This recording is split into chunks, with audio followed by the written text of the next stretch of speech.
You're not a real player until you get punched in the fucking face.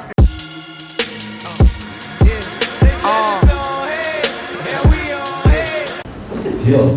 How'd you do it in such a short period of time, and where do you get the energy? And Gary, if you can tell the audience here, what motivates you every single day? First of all, thanks for having me. I think to answer the first part, my big thesis in building the businesses that I've built, which is predicated on the following structure.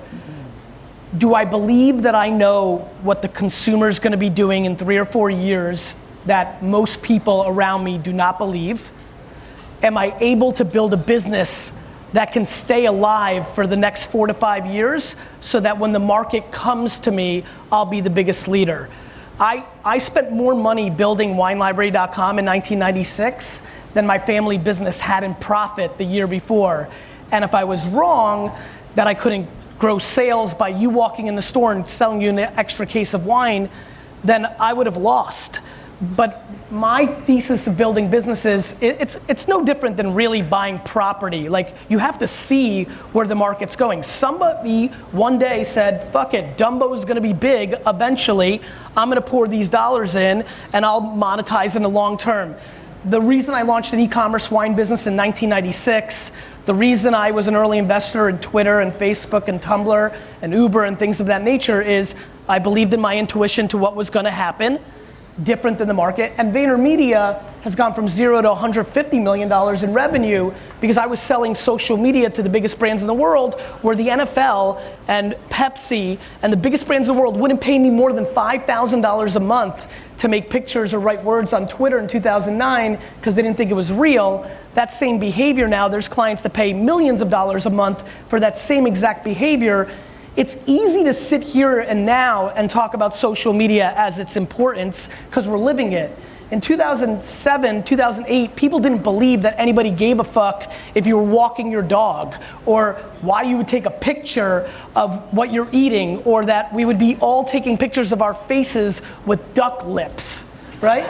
So that's how that's how I build things, and that's what I'll always do. I believe that audio is gonna matter, podcasting, Alexa skills, so I'll invest in that until you use it every morning in 4 years. And the way I did it, or where do I get the energy? I was born in the Soviet Union. I came here with nothing. I lived in a studio apartment the size of this stage with 8 family members in Queens. I was 4'11" my sophomore year of high school. I figured out how to have a chip on my shoulder. I think anybody in this room that isn't born with much and isn't supposed to win has a disproportionate advantage because you're hungry and nobody's giving you shit, which means you go figure out how to take it. Thank you, Gary. All 3 of you guys were early adopters of the web and of online social media. What made you guys foresee that would be the future of our industry today in terms of marketing, branding, becoming an entrepreneur, even utilizing Instagram or even on social media for free, where there's a lot of paid ads there? What made you guys foresee that that's the future? I had a huge advantage, which was that being in the web business in 96, I had an email newsletter that had 91% open rates because nobody else was emailing. And so I tasted the fruits of, I bought all the wine keywords for 5 cents a click the day Google AdWords started, or within that first month. So I felt, my dad's liquor store in Springfield, New Jersey was doing almost $4 million a year on 10% gross profit. We had no money. And so my marketing budget was tens of thousands of dollars. To grow a business from $3 to $60 million business in 7 years with no money and no M&A, you have to make every penny work like a dollar. And so not only was I working every minute of my life, I had to make a bunch of fundamental smart decisions. And while Sherry Lehman's and Zacky's were buying full page ads in the New York Times and the Wall Street Journal and sending catalogs, I was emailing people, getting product to people quicker. So I was feeling the fruits of technology. YouTube came along. I looked at it, it was like 4 or 5 months old. I'm like, intuitively, this is gonna be big. I sat down, started filming me tasting wine, started feeling the effects of people watching it and buy wine, and it cost me nothing. So this was the first time I was feeling branding, not just, advertising. And then right at the effects of that, Twitter comes out. I'm now feeling sad that my open rates are down to 50% on their way to 30%, as the market is today. And I was like, maybe, wait a minute, people follow people and then you say something and they all see it and they can pass it on to their friends. I don't know if, right, word of mouth, the thing that all of us trade on. It just intuitively felt really obvious to me. And then once I was on Twitter, I was one of the top 100 people followed. I invested. It changed the course of my career. And now to this point, how many followers do you have, Gary? I have 2 million plus on Instagram, 1.5 million plus across all the other platforms. But the more important thing is, at this point, the bigger question, back to risk taking, as you guys were talking and as you were framing that up, to me, it's actually crazy not to take risk. To me, most people don't take risk because they care about what other people think about their losses. To me, people don't take risk because they want to buy a watch or a car instead of pouring those dollars into giving them the room to take risk. I think everything is practical that most people don't think is practical. So for me, not every single person here not downloading the top new app just to taste what it's like in case it impacts your business is insane. Everybody's in the no business. No, I'm not gonna download that new thing. No, I don't need a Snapchat account. Instagram followed all those features. I don't need a Snapchat. Meanwhile, because of that, all the action and opportunity is in Snapchat because it's all supply and demand of attention. So for me, I'm not quite sure why or how or what. More importantly, to bring value here instead of giving you my fucking narrative, my bigger thing is for you to leave with value. Why are you saying no? Why are you so fucking fancy?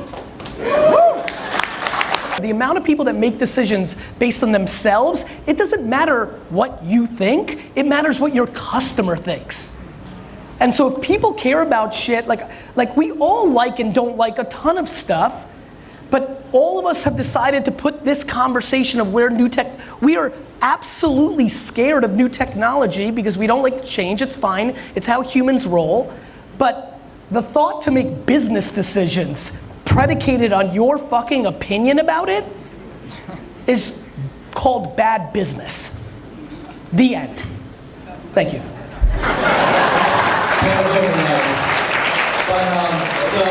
with that notion, what are some of the things that people shouldn't do on social media that you guys see are just, what are those cardinal sins that you just shake your head every time you see? For me, there's only really one golden rule on this issue, which is you can do a lot of things because back to the rant I just had, there's a lot of ways to do this.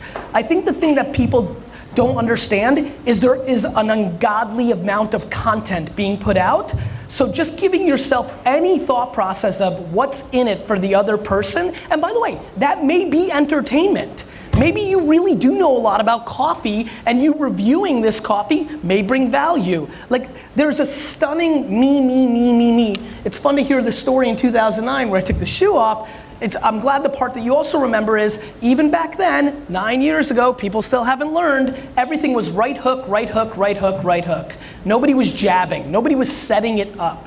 For me, the real estate open space has always been the same, and I'm stunned that nobody's taking it, which is you need to become the local newspaper of the area that you sell homes in. If you're reviewing and interviewing the principal, if you're reviewing all the subs in the sub shop that has been there for 30 years, if you're the person that talks about the best items in the bodega or the park, if you become, to me, every single person I see here has the ability to become the media, comma, you sell homes. Not everybody here is blessed with charisma and storytelling capabilities, right?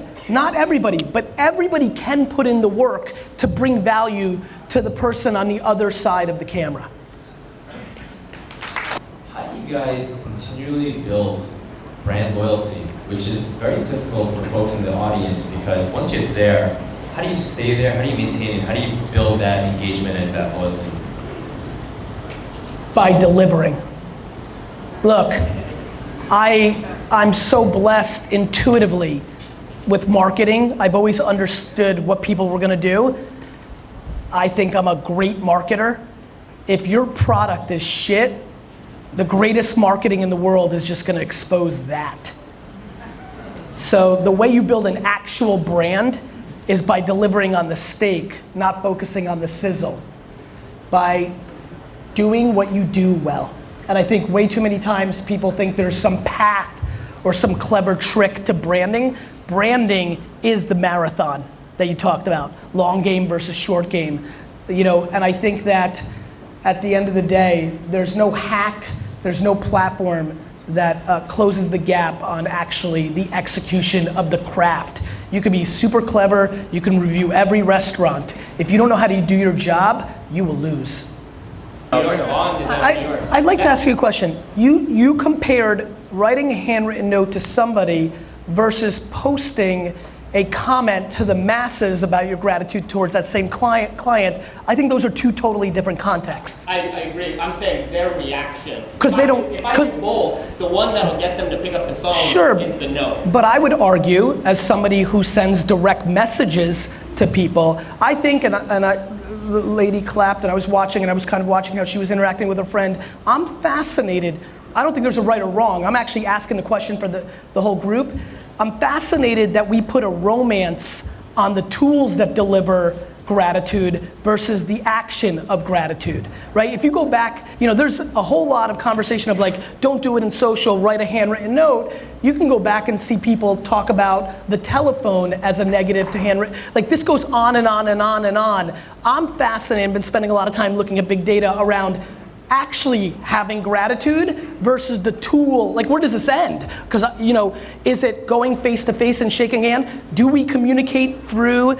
I know that I'm sending gratitude at 11 o'clock at night on a flight in a direct message. If I posted, thanks for all the fans, love you super much, versus sending a message saying, hey Rick, really appreciate on that last comment when I made that point, you looked at your guy and said, yeah, he's right. It's actually doing the action, not the marketing. I'm fascinated by the debate of mediums versus the intent of the energy. Yeah, and I will add a caveat to my comment. I think, and I said the handwritten note specifically for a young person, because I think that there are patterns that people expect. And I think in a world where there's so many comments around millennials being lazy, entitled, narcissistic, you only care about yourself, you only care about your smartphone, for somebody young to pick up, now the action, if I were 45 or 50, they may say, oh, no, cool. To that point, breaking patterns. By the way, breaking patterns, I think what I would call culture hacking as terminology, you're absolutely right. Because when an 84-year-old great-grandmother sends a snap with a filter on her face, you're like, oh, fucking grandma. So you're right, breaking patterns is a huge deal. You're like an 80-year-old trapped in a millennial body because it's a pattern. All right, I like this. Who's your role model and why, and have they made a difference in your success today?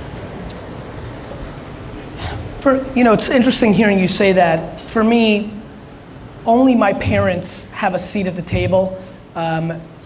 It's especially on the work ethic part. Like, my mom raised 3 kids, no help, even one day of her life, and just like. We call ourselves work dogs in Russian, me, my dad, and my mom. We were born in the old country. I mean, I didn't even see my dad until I was 15 because he left before I woke up and came home after sleep. But it's interesting, mine is actually a little bit more similar to yours. I actually think my true mentor is the game itself. I think I learned how to be a person from my parents, the kind of man I wanted to be, politeness, work ethic. But like true the way I think we talk about mentorship, who taught you? I would tell you that not seeking out mentorship is probably my biggest weakness. I recognize it. I think I put the romance of me, I always think about me in my own head. Stephen Ross from Related is my business partner. We do investing together. He owns a piece of VaynerMedia. I want to buy the New York Jets. That is my professional ambition. He owns the Miami Dolphins. I had breakfast with him the other day. We've been in business together for 4 years. He spends the entire breakfast yelling at me. He goes, I don't understand why you don't use me. Why don't you let me mentor you? I've done the thing that you want to do. Like, use me. I fucking want to do this. Let's do it. Use me. He's like, you haven't talked to me in 4 months. I'm like, look, man, I'm in my own fucking head. Like, I don't know. Like, the The game teaches me. I sit in this room, I look around, I know that the real estate market's been real good for a real long time. I'm real curious about what everybody does when it's not good, right? Like, you know, it's fucking good, Frederick. You know, like I mean, it may not, you know, like, I'm talking fucking 2008, I'm talking 2001, I'm talking like shit hits the fan. I think the market teaches you so much. Like, there's a lot of people that are 29 years old that have never been in the business when the market has been soft. You're not a real player until you get punched in the fucking face. Is being an entrepreneur in your DNA, or is this something that you can actually learn to become? I think it's a DNA trait. I think anybody who's not born with as much talent in it or natural can work at it and try the tactics, but that would be like me working at basketball. I could be better at it, but my skill set, my upside is only so limited. So I think we all have upsides in everything. We could all become, everybody here can become a better singer, but you're not gonna become Beyonce. And so I think entrepreneur is, it's, you know, when you're 4 years, I was 5 years old walking, I thought it was more fun to walk around Edison, New Jersey, rip people's flowers out of their yards, ring their doorbell and sell it back to them. That wasn't something I read in a Seth Godin book. You know, that was just like, it was there, and I think we see that. I think we, you know, what's weird about entrepreneurship, I'll be honest with you, I'm gonna go a little weird here for a second. It's been so good to me, entrepreneurship. I was 80, you know, I'm 41. I got D's and F's as an immigrant in the 80s and 90s, which meant I was a loser. Like, there was no entrepreneurship in the 80s and 90s. If you were a bad student, you lost, right? There was no Harvard in my path. And so I am so thankful and grateful for the game of entrepreneurship. Right now, it's cool. Now people think it's cool to be an entrepreneur, and entrepreneurship is hard, and it is something that I think is more natural, and you've got to be very self-aware with yourself and figure out, are you an operator, are you a salesperson? If, you know, being an entrepreneur is a lot of pain, a lot, and it's very lonely. And lonely. It's very, right? It's like, because if you lose, you lost. Right? And so I think it's born, but I don't discourage people. I'm not like, oh cool, I'm a natural entrepreneur. You're not, like, you're more than welcome to try to accentuate it. I believe that everybody should audit themselves, triple down on their strengths, and surround their weaknesses with people or other things. So I get scared to say everybody should be an entrepreneur, because the number 4 at Facebook isn't necessarily an entrepreneur, but she made a lot more money than everybody who's tricking themselves that they're an entrepreneur. I think self-awareness is imperative in today's opportunities. Gary, I've been meaning to ask you this question. So I did a little bit of research, and you know, you were the first to actually come out, and you offered shares in Facebook to purchase Facebook, but you actually went on a live YouTube channel. You talked about Twitter, for Facebook to be worried about Twitter. And Mark Zuckerberg actually invited you to come and speak, and lo and behold, you talked about Twitter being a disruptor because of consumer behavior. You then had an opportunity, Mark thought it was amazing to speak in front of Facebook, and then he offered you his parents' shares. Later on, you invested in Twitter, then Tumblr, then Facebook, then Snapchat, and then Uber. What is the next tech company that you're going to invest in? Just a little bit of a tip for our audience here today.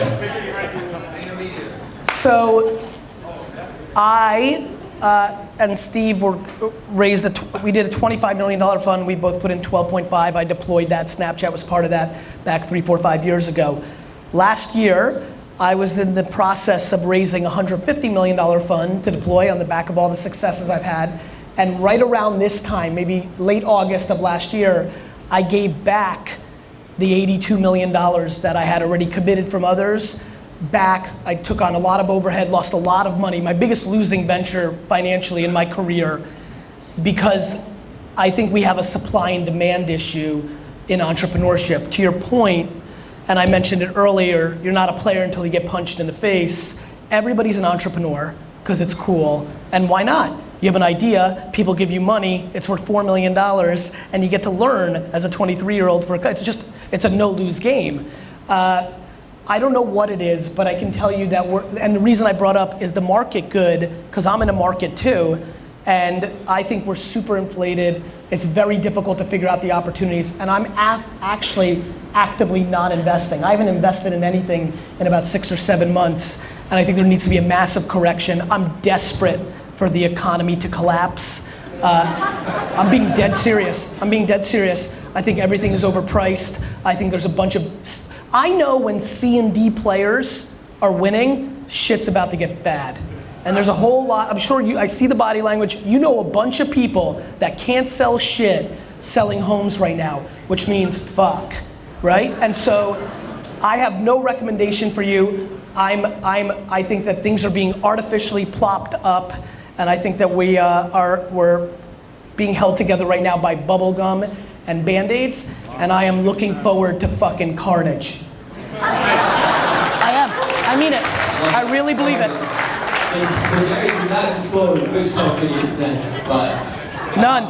I genuinely believe it. I think that if you look at the fundamentals, if you look at what's going on, it's... Stock exchange soon? Stock exchange. I think look, the one thing that, and I think you guys all know this, the reason the reason I'm not running around, and some of you follow me and talk about this a lot, is because there are so many powers that don't let the natural market dynamics play out. They plop it up, cash infusion, print money. You've got so much disruption. You've got cryptocurrency. You've got so many things going on in the world. There's too many things that I don't understand that allow things to hold up. So I don't know the timing, but I know it when I see it, and it doesn't feel great for me. I have no idea how that impacts you, but I think not seeing those things in the water is being naive, and I think here's what I would say, actually I'm trying to think, really bring value.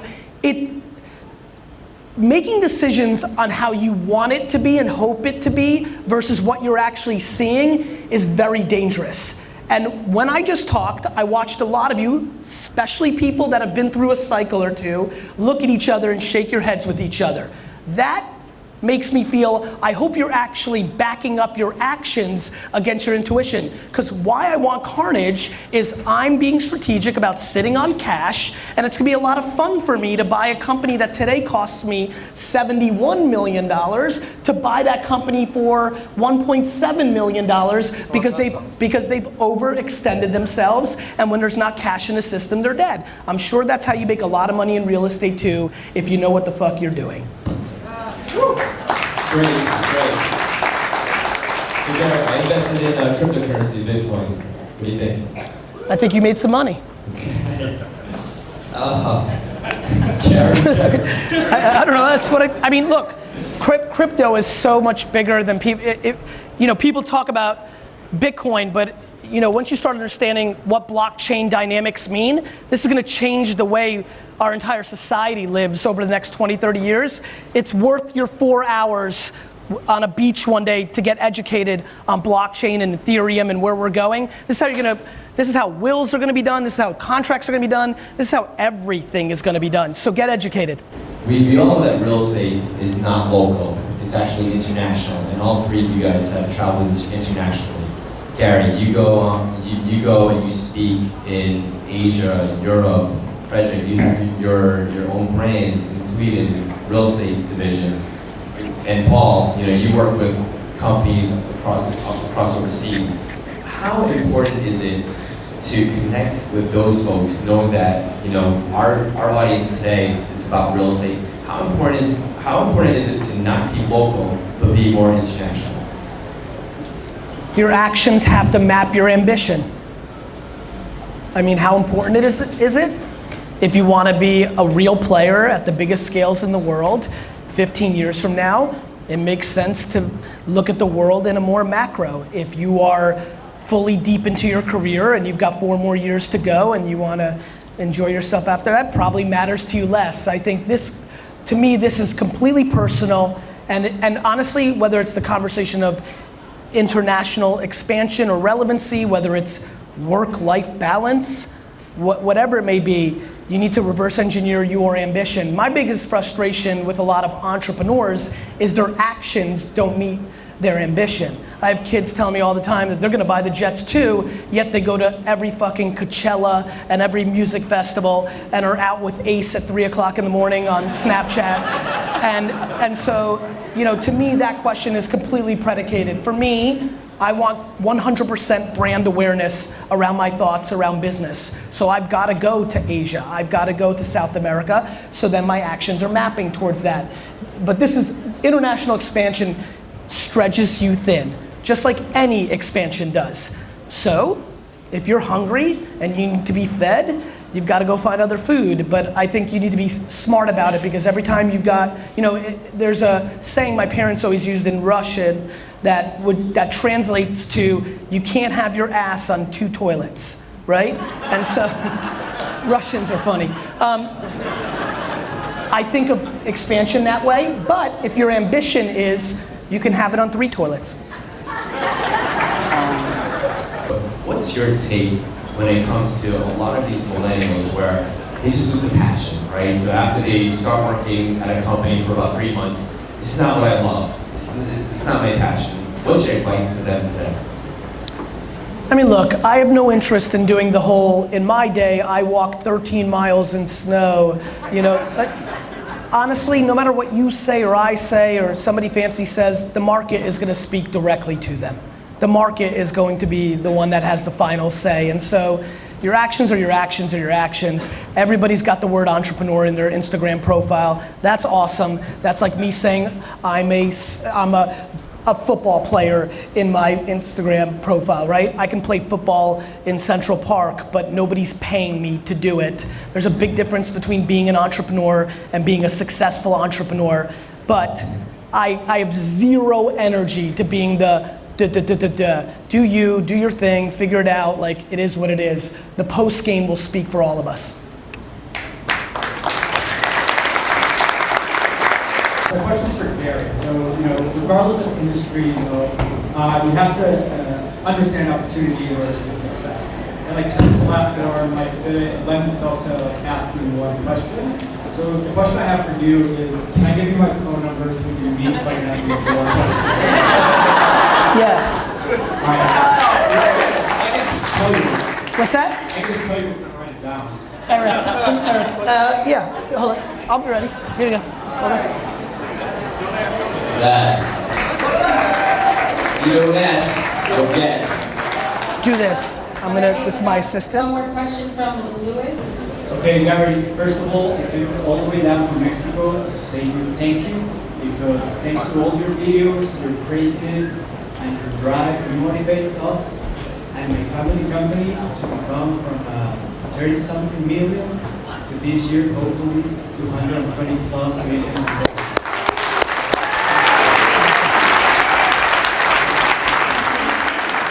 Hopefully, because you educate us, like to we just keep up and just go. So our next project is completely based to education, because Mexico lacks education, and all the South America also. So I want to know if you can give us an interview to all the Mexican and Latin American guys. Yes.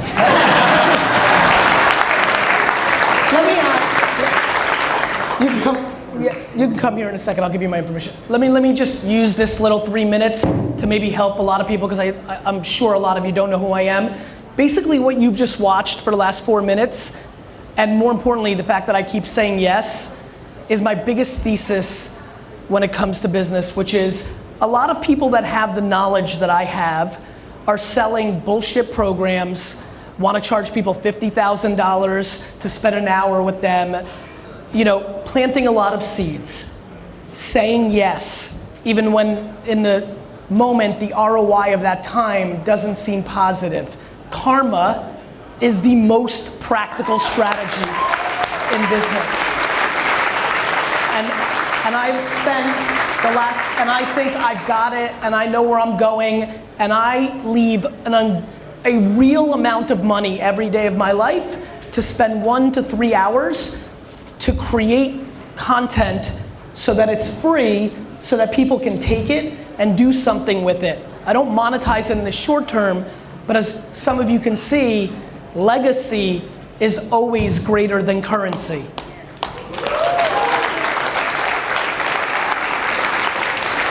Any other questions? We've got Gregory from New Jersey. You got it so much. How you doing, Gary? Good, man. You mentioned about market conditions, that if the markets go down, it will affect business. However, what if the business is going to be a necessity that will not affect any market conditions, that it's always going to stay up, it's going to grow, that will not have any effect on the No such business in the history of mankind. However, if you're saying in anticipation to the micro that I'm referring to, phenomenal. You should trip. This more sounds like what I tend to do, which is if you believe what you just said, you need to pour lighter fluid on it, because that means your take home in the 3 or 4 or 5 years from now will be even greater. So if you believe that, first make sure that you don't believe it blindly and it's true, and that it's historically true, right? You can look at history to tell you what the future is gonna be. This can't be how you feel, and make sure there's no nuance of your grandpappy did it this way, but that you can't do it that way now because shit changes. But if that's true, if that's your situation, you need to spend all your time now and extract no money out of that business and pour every dollar back in. Live humbly as much as you can, pour more money in, because you will reap the benefits tremendously on the back end. Thank you. You're welcome. So we're gonna go to Dallas, and Dallas has a question for you, Gary. What is your advice to young brokers who are starting social media? This question is to the social media guru, Gary. You know, look, I think that a lot of young people think, you know, we've talked about the themes here. I think, and by the way, this is not just young people. I think that people that are young in the game of producing content and building brand awareness, whether you're 18 or 54 and got inspired today and you're gonna go and do it, are just not understanding how much work it really takes, how much analytical work, how much creative work, how much understanding the nuances of the project. I just don't understand why people aren't putting in time to the work. Meaning, how are you not spending 20, 30, 40 hours? If you think about your ambition, for example, let's go a different direction off the energy of this. If you're not taking advantage, whether it's post less equals more, and I believe in those theses, whatever it may be, if you're not taking advantage of something you see somebody else taking advantage of, how are you not allocating 40 hours in your whole life, this year, 40 collective hours to educate? The thought of like, I'm gonna let my 24-year-old niece handle social media because that's over there is ludicrous. This is foundational infrastructure to the way we communicate as human beings. This is impacting elections and culture. There's a reason dictators take control of the media when they first have a coup. It's because they want to influence. We're talking about influence and communication. So my big thing here is, you know, realize how serious this is. Social media is not a nuance. Social media is the infrastructure, a slang term, I mind you, for the current state of the internet and how we as human beings communicate with each other.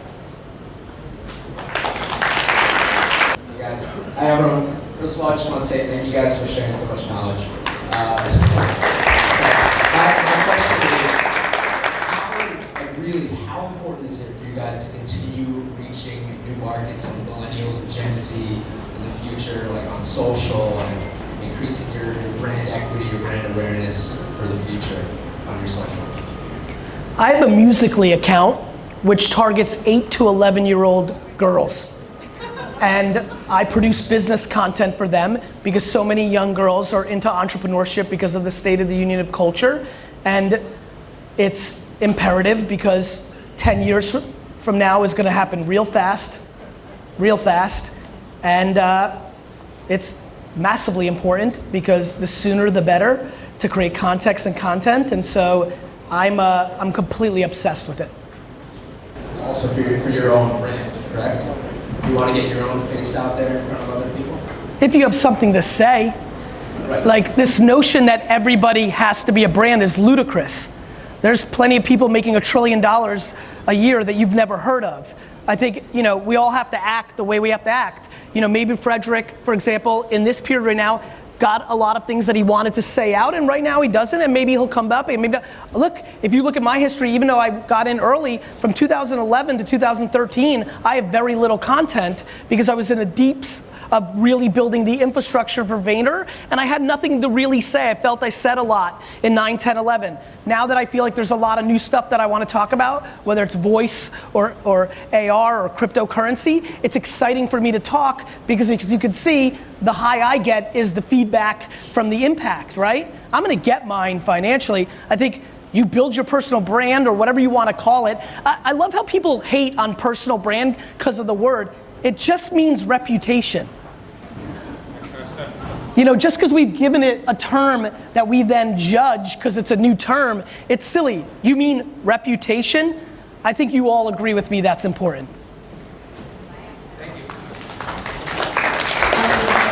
My question this evening is for Gary. Gary, on a lot of your content you talk about being a media company first and your trade second. So I'm taking your advice. I'm starting my own show. The first episode is going to go down on October 6th. And I have very limited funds for the show, so I understand if you're a bit hesitant, but Gary, will you be my first guest? Yes.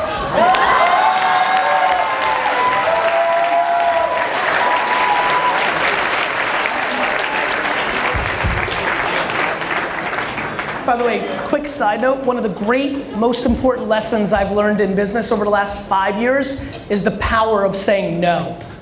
I need to deploy that sooner than later here this afternoon. You say yes, so keep your questions coming. You're welcome. Gary at VaynerMedia.com. I have 3 words. What's your why? For me, it's paying back. It's completely based on gratitude. There's so many things out of my control. I was born in a communist country as a purebred capitalist and was born during the era when the Soviet Union was like losing economically, and Israel and the US teamed up and traded wheat to the Soviet Union for some Jews. I was one of them.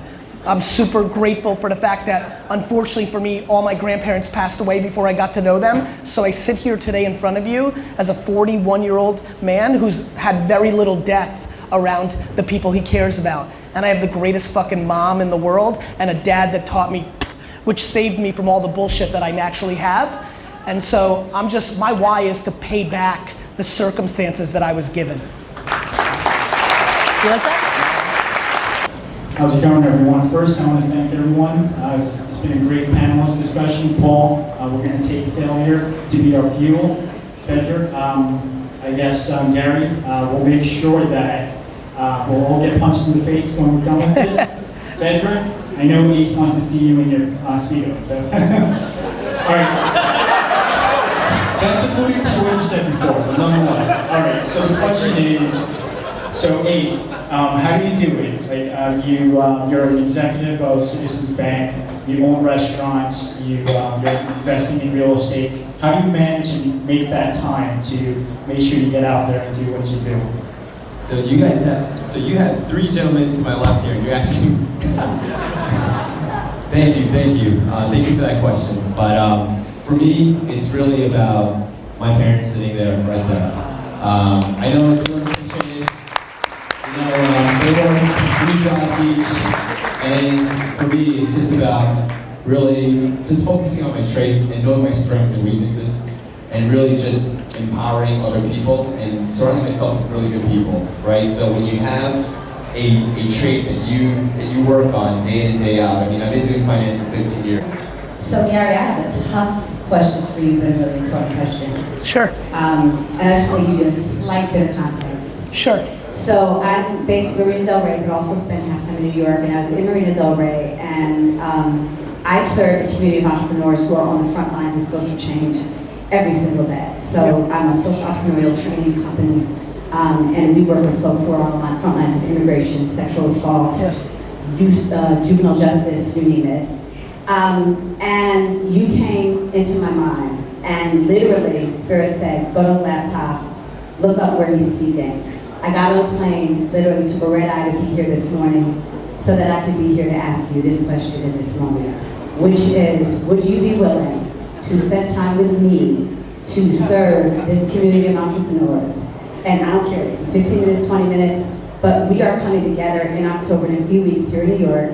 And like I said, these are people who are on the front lines doing the hard work, and they could use you. Would you be willing? No. I'm just kidding, I'm kidding. Yes! Yes! You're welcome. Come and get me. You got it. Oh my god, I'm super excited. I'm sorry everyone because my question isn't related to this event, but I have a question to Gary. Hi Gary, my name is Stefania. I'm from Ukraine. I'm sure you know where it is. I sure do. So I'm 20 years old and I'm an immigrant. And I came here a year ago. And the first thing that I did, I went to college. Okay. And right now I'm in college. But I don't know what should I do with my life. What is my passion? And I want to ask you how to understand what is your passion in this life. So, how do you find it? Yeah. So, the first book I wrote that led to a lot of the things that happened for me was Crush It. It talked about personal brand, how to find your passion. And this question's been asked so many times of me. The answer is I don't know. Right? I don't really know how to figure that out. What I do know after 10 years of like watching people, giving advice, trying to figure it out, the best piece of advice I could give you at 22 or to somebody who's sitting in the audience right now who's 68 and super successful is never stop trying shit. Right? So like the amount of people that think they hate oysters but have never had one fascinates the fuck out of me. So what you need to do while you're here and what everybody needs to do is keep trying stuff. Creative energy manifests in a lot of our businesses, which means maybe we are great at painting, maybe we can sing, maybe we have, maybe we have great hand-eye coordination and are the third best dart player in the world, but by never playing darts, the number one thing you have to do is say yes to everything and force yourself out of your comfort zone to try things so that you know it's a no instead of wondering and having regret. You'll find your passion by actually tasting it. You have no shot of finding it if you aren't there sampling. Okay. Go ahead. My question for all four of you is that if you had to restart right now, everything was completely taken away, your businesses were at dead zero, had to start from complete scratch, what would be the first 2 or 3 things that you would do right now to get yourself back on track? This is not a joke, I apologize, but talking about where the market's going, I fundamentally believe that winners and winning organizations and people are gonna charge people to work for them in the next generations once people realize that information is a commodity and the axes and the nuances are the value prop. It sounds ludicrous today, but if this was 1967 and I told you that people were gonna pay $3 for a bottle of water, which is free, you'd laugh me out of the room town. Think about, both of us are saying this passionately. It is way more valuable in the exchange of the nuance and the learnings and the access that is provided by winners than it is what you're getting paid. It's a very interesting time of where I think that's going. I just want to know, like, when we don't have a digital footprint in the market, and it's a totally different market than when everybody else is here, we do alternative financing for small businesses. What is the best way to start with content or the digital marketing, and what's the best KPI to look at when you're doing this digital marketing? So tell me your business. I do alternative financing for small businesses. Yeah, I think high interest? Yes, high interest. High interest loan, my average factor is a 38%. I think I made the joke that I made to the whole audience because that was my piece of advice. I think that a lot of people in your business try to hide because they know that people's reactions on 38% interest is ridiculous, and then you come up with fun terms like alternative funding. I think Frederick said one of the single most important things, which is when you try to be everything to everybody, you're nobody to nobody, right? You're not for everybody. 38% interest isn't for people that have good credit.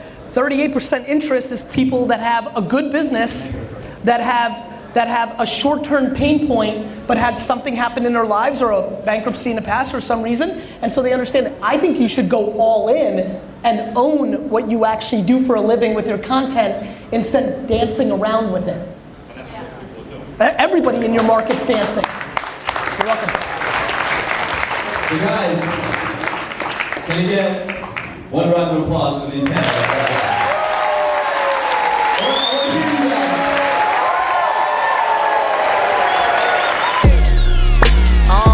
Look, and it's on, tell everybody it's on. Hey, turn it up, baby, this your song, hey, how could I go wrong? I had it all along. Now we on, tell everybody we on. Hey, turn it up, baby, this your song, hey, how could I go wrong? I had it, look,